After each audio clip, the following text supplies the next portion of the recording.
آج الحمدللہ ایک حدیث مبارکہ لکھ کے لایا ہوں آپ کی بارگاہ عالیہ میں پیش کرنے کے لیے۔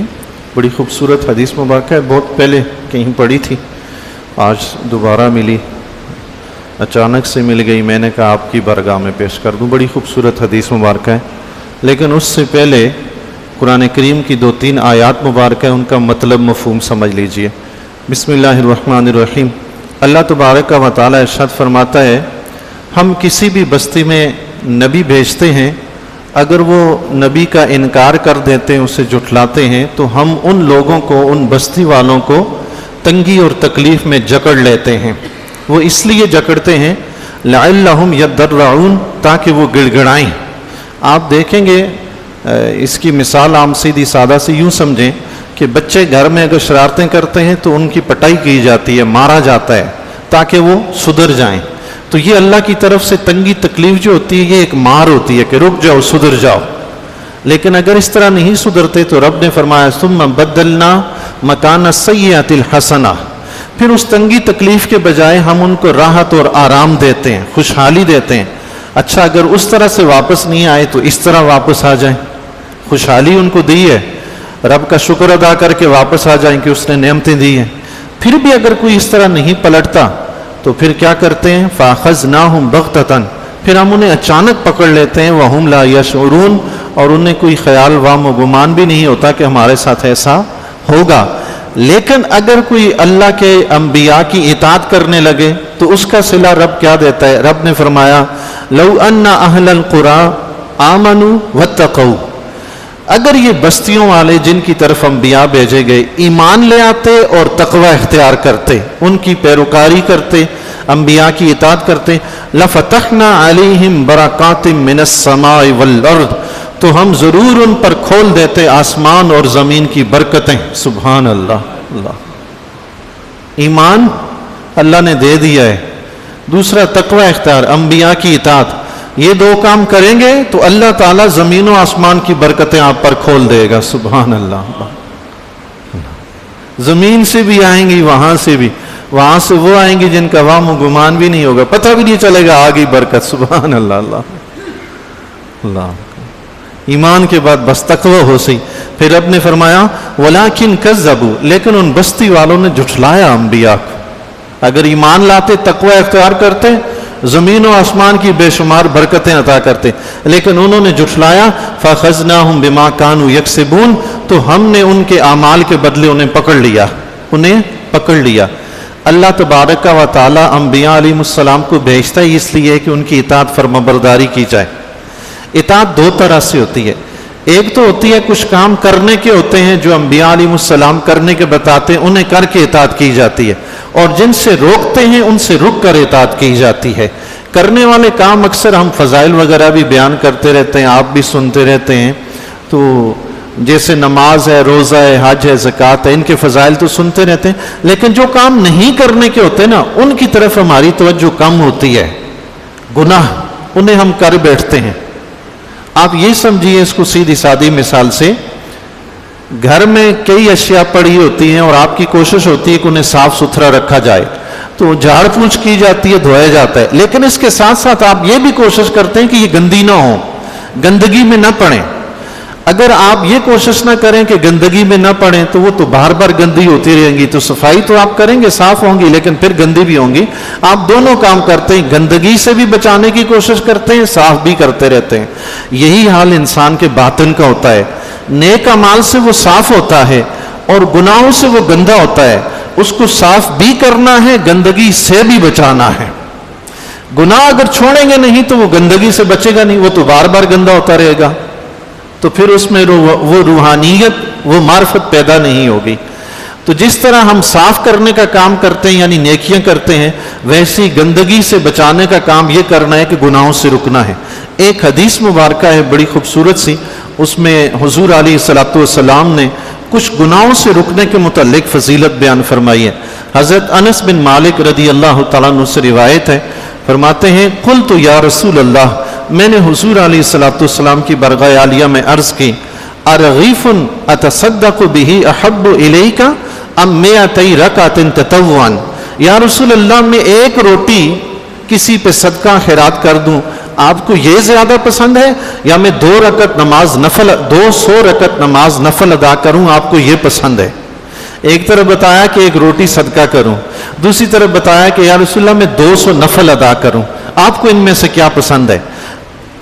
قالا، حضور علیہ الصلوۃ والسلام نے ارشاد فرمایا، رغیف تتصدق به احب الی من 200 رکعت تطوعا، اے انس وہ ایک روٹی صدقہ کرنا مجھے 200 نفل پڑھنے سے زیادہ پیاری ہے۔ سبحان اللہ، کام چھوٹا سا ہے مگر اللہ کے نبی کو بڑا پیارا ہے۔ اب اگلی 2 چیزیں جو ہے وہ حرام کاموں سے بچنے کا ذکر آ رہا ہے، یہ تو صدقہ و خیرات کا تھا نا۔ قالا، حضرت انس رضی اللہ تعالیٰ عنہ فرماتے ہیں، قلت، میں نے حضور علیہ الصلوۃ والسلام کی بارگاہ میں عرض کی، ترک لقمۃ من الحرام احب الیک ام 1000 رکعۃ تطوعا، یا رسول اللہ آپ کو کیا یہ پسند ہے کہ میں ایک لقمہ حرام کا ہو اس کو بھی ترک کر دوں، حرام کے ایک لقمے کو ترک کروں، آپ کو یہ پسند ہے، یا میں 1000 رکعت نماز نفل ادا کروں، آپ کو یہ پسند ہے؟ قالا، حضور علیہ الصلوۃ والسلام نے ارشاد فرمایا، ترک لقمۃ من حرام، حرام کا ایک لقمہ ترک کرنا، احب الی من 2000 رکعۃ تطوعا، مجھے 2000 رکعت نماز نفل ادا کرنے سے زیادہ پیارا ہے۔ اللہ اکبر، ایک لقمہ حرام کا ترک کرنا 2000 نفل سے زیادہ عزیز ہے۔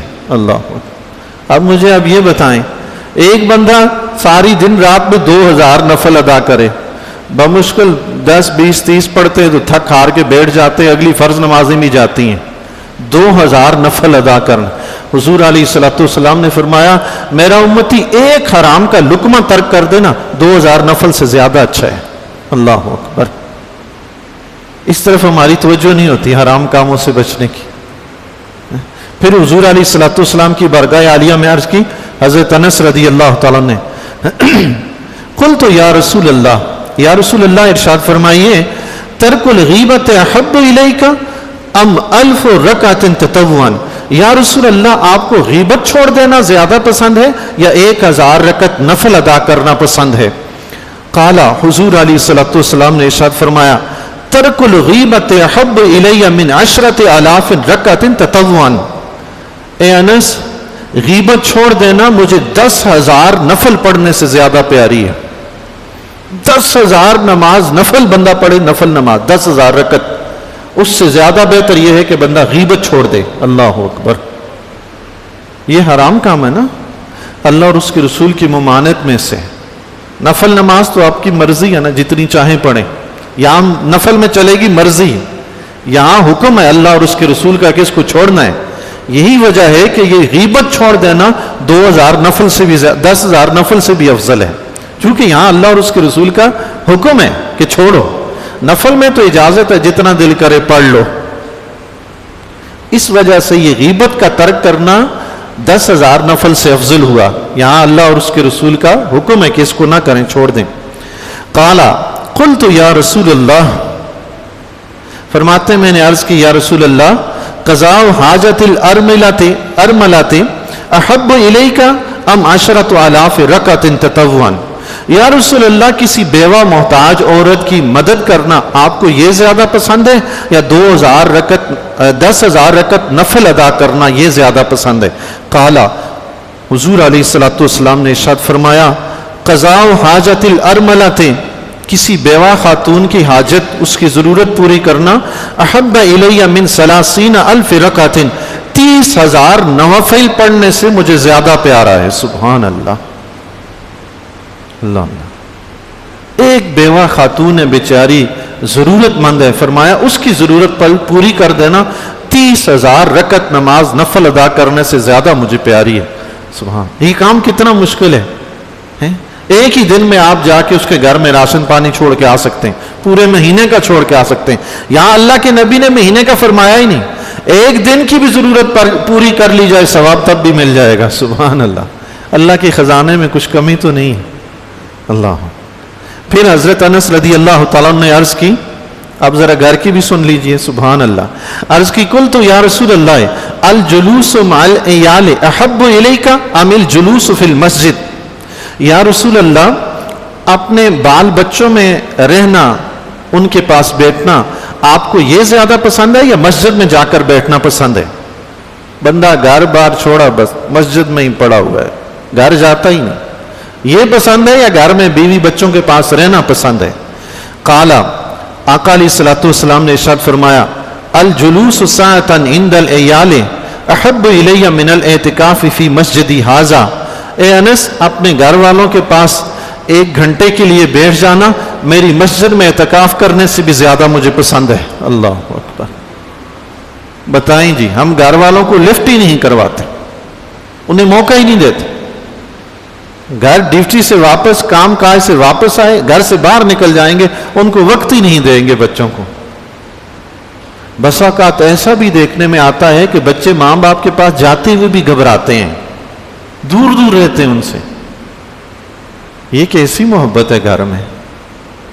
بچوں کو تو اپنے ساتھ ملا کے ایسے رکھیں, مانوس ہوں, آپ سے آپ آئیں تو لپک کے آپ سے چپک کے ملیں, بجائے اس کے کہ گھر آتے ہی ایک دم سہم کے سائڈ پہ ہو جاتے ہیں کہ والد صاحب آگے, بڑے بھائی آگے, ڈر کے. میں نے کئی ایسا دیکھا ہے, کئی حضرات سے ایسے بھی میں نے سنا ہے, والدین سے. وہ کہتے ہیں ہمارے بچے اس طرح ملتے نہیں جس طرح فلاں کے بچے اپنے باپ کے ساتھ, ماں کے ساتھ اس طرح کرتے ہیں. بھائی مسئلہ یہ ہے, وہ پیار کرتے ہیں اپنے بچوں سے, وہ ان کو وقت دیتے ہیں, آپ دیتے نہیں. آپ ہر وقت منہ اٹھائے گھر آتے ہیں اور منہ بنا کے بیٹھ جاتے ہیں جیسے کوئی بادشاہ سلامت تخت پہ بیٹھا ہوا ہے. ہر وقت بادشاہ تھوڑی ہوتی ہے بھائی. گھر والوں کے ساتھ گھل مل کے بندہ رہے, ان کو اپنی شفقت پیار محبت بھی دکھائے. ہر وقت غصہ, ہر وقت منہ چڑھا رہنا یہ گھر والوں کے لیے بڑا تکلیف دہ ہوتا ہے. دیکھیں اللہ کے نبی علیہ الصلوۃ والسلام نے کیسی تعلیم دی. فرمایا میری مسجد نبوی میں اعتکاف بیٹھنے سے افضل ہے کہ گھر میں اپنے بیوی بچوں کے پاس بیٹھو, ان کو وقت دو. آج کل تو صورتحال ہی مختلف ہے. پھر کہتے ہیں جی بچے ہمیں پوچھتے نہیں, بچے ہماری عزت نہیں کرتے, بچے ہمیں وقت نہیں دیتے, بچے دوستوں کو وقت دیتے ہیں ہمیں نہیں دیتے. بھائی دوست انہیں لفٹ کرواتے ہیں تو وہ دوستوں کو وقت دیتے ہیں, آپ لفٹ کروائیں گے وہ آپ کو وقت دیں گے. یہی ہوتا ہے نا. کبھی کبھی بچوں کے ساتھ بچہ بننا پڑتا ہے. اللہ توفیق عطا فرمائے. اللہ ہمیں اپنے گھر والوں کے ساتھ اپنی محبتیں اور شفقتیں بانٹنے کی توفیق عطا فرمائے. قلت, حضرت انس رضی اللہ تعالیٰ عنہ فرماتے ہیں, یا رسول اللہ النفقۃ علی العیال احب الیک ام النفقۃ فی سبیل اللہ. یا رسول اللہ, جو مال میں اللہ کے راستے میں خرچ کروں آپ کو وہ زیادہ پسند ہے یا جو میں اپنے گھر والوں پہ خرچ کروں آپ کو وہ زیادہ پسند ہے؟ قالا, حضور علیہ الصلوۃ والسلام نے ارشاد فرمایا, درہم ينفقہ الرجل علی العیال. کوئی بندہ 1 درہم اپنے گھر والوں پہ, بیوی بچوں پہ خرچ کرتا ہے, 1 درہم, احب الی من 1000 دینار فی سبیل اللہ. اللہ کے راستے میں 1000 دینار خرچ کرنے سے مجھے زیادہ پیارا ہے. گھر میں 1 درہم خرچ کریں, اللہ کے راستے میں 1000 دینار خرچ کریں. درہم اور دینار میں فرق, درہم چاندی کا, دینار سونے کے. درہم 1, دینار 1000. درہم گھر میں خرچ کیا, دینار لوگوں پہ خرچ کیا. حضور نے فرمایا پسند یہ ہے جو گھر میں 1 درہم خرچ کیا. سبحان اللہ. مطلب کیا؟ اپنے گھر والوں کو خوشحال رکھیں, انہیں پریشان نہ کریں. اللہ توفیق عطا فرمائے. میں نے ایسے بھی دیکھا ہے حضرات ہوٹلوں پہ, ریسٹورنٹ پہ, پتہ نہیں کہاں کہاں جا کے ان کی پارٹیاں ہو رہی ہوتی ہیں اور گھر والے بچے بیچارے روکھی سوکھی کھا رہے ہوتے ہیں. اللہ ایسی پارٹیوں سے اپنی امان میں رکھے. کیا وہ بندہ ہے, وہ انسان ہی کیا جو بیوی بچوں کو کھلانے کے بجائے باہر جا کے دوست احباب کے ساتھ اڑاتا ہے, کھلاتا ہے. ہاں, جو کچھ آپ نے باہر کھایا ہے وہی سب کچھ لے کے گھر والوں کے لیے آئیں, ان سے کہیں کہ میں نے دوستوں کے ساتھ یہ پارٹی کی ہے, یہ کھایا ہے, تو وہی چیز میں آپ کے لیے بھی لایا ہوں, پھر تو بات بنے. ہاں کہیں جی بھائی, ہاں یہ تو پھر تو اچھی بات ہے. لیکن اگر ایسا نہیں کیا, باہر عیاشی ہو رہی ہے, ہم گھر سے باہر نکلتے ہیں نا, بیوی بچے تو گھر میں ہی رہتے ہیں. کبھی دل آیا آئس کریم کھا رہی, کبھی دل نے چاہا برگر کھا لیا, کبھی دل نے چاہا اسٹیم روسٹ کھا لیا, کبھی کیا. اب وہ جو گھر میں بچے بیوی بیٹھے ہوئے وہ تو بیچارے نکلتے نہیں, ان کی تو نظر ہی کسی چیز پہ نہیں پڑتی. وہ یہ چیزیں کب کھائیں گے؟ سبھی کا حال ایسا نہیں ہے, لیکن معاشرے میں ایسی چیزیں ہیں, اس لیے عرض کر رہا ہوں. اگر ہمارے کام کی نہیں تو کسی کے کام کی ہوں گی, انشاءاللہ اس کو کام آئیں گے. اللہ اکبر. گھر میں 1 درہم خرچ کرنا, حضور علیہ الصلوۃ والسلام نے فرمایا اللہ کے راستے میں 1000 دینار خرچ کرنے سے مجھے یہ 1 درہم پیارا ہے جو اپنے بیوی بچوں پہ آپ نے خرچ کیا ہے. اللہ. پھر فرمایا قلت یا رسول اللہ بر الوالدین احب الیک ام عبادت الف سنۃ. عرض کی یا رسول اللہ مجھے یہ بتائیں ماں باپ کے ساتھ حسن سلوک کرنا آپ کو زیادہ پسند ہے یا 1000 سال عبادت کرنا پسند ہے؟ سبحان اللہ. 1000 سال کی عبادت اور ماں باپ کے ساتھ حسن سلوک دونوں میں سے کیا پسند ہے؟ قالا حضور علیہ الصلوۃ والسلام نے فرمایا یا انس جاء الحق وزهق الباطل. اے انس اب تو حق آ گیا ہے باطل ختم ہو گیا ہے. اب بھی پوچھو گے کہ ماں باپ کے ساتھ حسن سلوک کروں کہ نہیں؟ اب بھی پوچھو گے کہ ماں باپ کے ساتھ حسن سلوک کروں یا 1000 سال کی عبادت کروں؟ حق آ گیا اب تو بات سمجھ آ جانی چاہیے سب کو. پھر فرمایا ان الباطل کان زہوقا. بے شک باطل تو ختم ہونے والا ہے مٹنے والا ہے. فبر الوالدین احب الی من عبادت الف عام. اے انس مجھے ماں باپ کے ساتھ حسن سلوک کرنا 1000 سال کی عبادت سے زیادہ پیارا ہے. سبحان اللہ. 1000 سال عمر ہی کس کی عجیب عبادت کریں. ماں باپ کے ساتھ حسن سلوک فرمایا مجھے زیادہ پیارا ہے. حضرت ذوالنون مصری رحمت اللہ تعالی علیہ نے ارشاد فرمایا من علامات المحب للہ. جو شخص اللہ تعالیٰ سے محبت کرتا ہے اس کی علامات یہ ہیں. فرمایا متابعت حبیب اللہ فی اخلاقہ و افعالہ و امرہ و سننہ. فرمایا جو شخص اللہ سے محبت کرنے والا ہے اس کی نشانی یہ ہے کہ وہ اللہ کے پیارے حبیب صلی اللہ تعالی علیہ وآلہ وسلم کے اخلاق، آپ کے افعال، آپ کے اوامر جو کرنے کا حکم دیا اور آپ کی سنتوں کی اتباع کرنے والا ہوتا ہے. سبحان اللہ. یہ ہوتا ہے اللہ سے محبت کرنے والا جو حضور علیہ الصلوۃ والسلام کی اتباع کرنے والا ہے ہر معاملے میں. حضرت ابراہیم بن ادم، آخری بات عرض کرتا ہوں، حضرت ابراہیم بن ادم رحمت اللہ تعالی علیہ کی بارگاہ عالیہ میں ایک نوجوان حاضر ہوا. اس نے عرض کی حضور گناہ چھوڑنے کی کوشش کرتا ہوں مگر چھوٹتے نہیں ہیں. کوئی ایسا نسخہ بتا دیں، کوئی ایسا طریقہ بتا دیں کہ گناہ چھوٹ جائیں. حضرت ابراہیم بن ادم رحمت اللہ تعالی علیہ نے فرمایا ایسا کرو جب گناہ کرنے کا دل کرے گناہ کر لیا کرو، لیکن جس کا گناہ کرتے ہو نا اس کا رزق کھانا چھوڑ دیا کرو. اور جب گناہ کرنے کا ارادہ ہو نا تو اس کی سلطنت سے نکل جایا کرو. اور جب گناہ کرنے کا ارادہ ہو کر لیا کرو مگر اس سے چھپ کر کیا کرو تاکہ وہ دیکھے نہیں. تو عرض کی حضور یہ تو بڑا مشکل کام ہے. رزق تو ہم جو بھی کھائیں گے وہ تو اللہ کا ہی ہے اور سلطنت اس کی کیسے ہم اس سے باہر نکل سکتے ہیں؟ یہ تو سارے زمین و آسمان میں اسی کی سلطنت ہے، اس سے نکل کیسے سکتے ہیں؟ اور جہاں تک چھپنے کی بات ہے تو دنیا زمین و آسمان میں پوری کائنات میں کوئی ایسی جگہ نہیں جہاں وہ دیکھتا نہ ہو. تو فرمایا پھر یہ کتنی بے انصافی کی بات ہے کہ رزق بھی اس کا کھاؤ، اسی کی زمین میں رہو، پھر اسی کے سامنے نافرمانی بھی کرو. یہ کتنی بڑی بے انصافی کی بات ہے. فرمایا اچھا پھر ایسا کرو جب ملک الموت آئیں، یہ 3 کام نہیں کر سکتے نا پھر یہ کر لو. جب ملک الموت آئیں انہیں کہنا ذرا ٹھہرو میں توبہ کر لوں. اور قبر میں جب منکر نکیر آئے نا انہیں مت آنے دے، انہیں روک دینا، کہنا خبردار میری قبر میں مت آنا. اور جب قیامت کے دن میدان معاشر میں اگر اللہ کی طرف سے حکم ہونا فرشتوں کو کس کو گھسیٹ کے جہنم میں لے جاؤ تو تم فرشتوں کو روک دینا، اسے کہنا خبردار مجھے مت گھسیٹنا، میں اللہ تعالیٰ سے مہلت مانگ کے میں دوبارہ توبہ طائب ہو کے نیک کام کر لوں، خبردار مجھے ہاتھ بھی مت لگانا. اس نے عرض کی حضور یہ کیسے ہو سکتا ہے؟ نہ تو ملک الموت سنیں گے نہ منکر نکیر، میں تو ان دونوں کے سامنے بے بس ہوں. اور قیامت کے دن میدان معاشر میں جب فرشتے گھسیٹ کے لائیں میں انہیں کہوں مہلت دیں، مہلت تو مجھے دوبارہ ملے گی نہیں، وہ تو ایک دفعہ رب نے دے دی. فرمایا جب رب نے آج مہلت دے دی اس وقت مہلت نہیں ملتی، تم منکر نکیر کو روک نہیں سکتے اور ملک الموت سے توبہ کی مہلت مانگ نہیں سکتے، میدان معاشر میں تمہیں دوبارہ مہلت ملے گی نہیں. تو پھر ایسا کرو آج اللہ نے جو مہلت دی ہے اس مہلت کا فائدہ اٹھاؤ اور گناہ چھوڑ دو. اللہ آج ہی اس مہلت سے فائدہ اٹھاؤ. نوجوان نے اسی وقت ان کے سامنے سچے دل سے توبہ کی، وہیں ایک زوردار چیخ ماری اور ادھر ہی فوت ہو گیا. اللہ اکبر. ایسا اس پہ اللہ کا خوف طاری ہوا، ادھر ہی وہ فوت ہو گیا. اللہ سے دعا ہے جی اللہ تبارک و تعالی اپنا شکر ادا کرنے، ہر قسم کی برائی سے بچنے کی توفیق عطا فرمائے.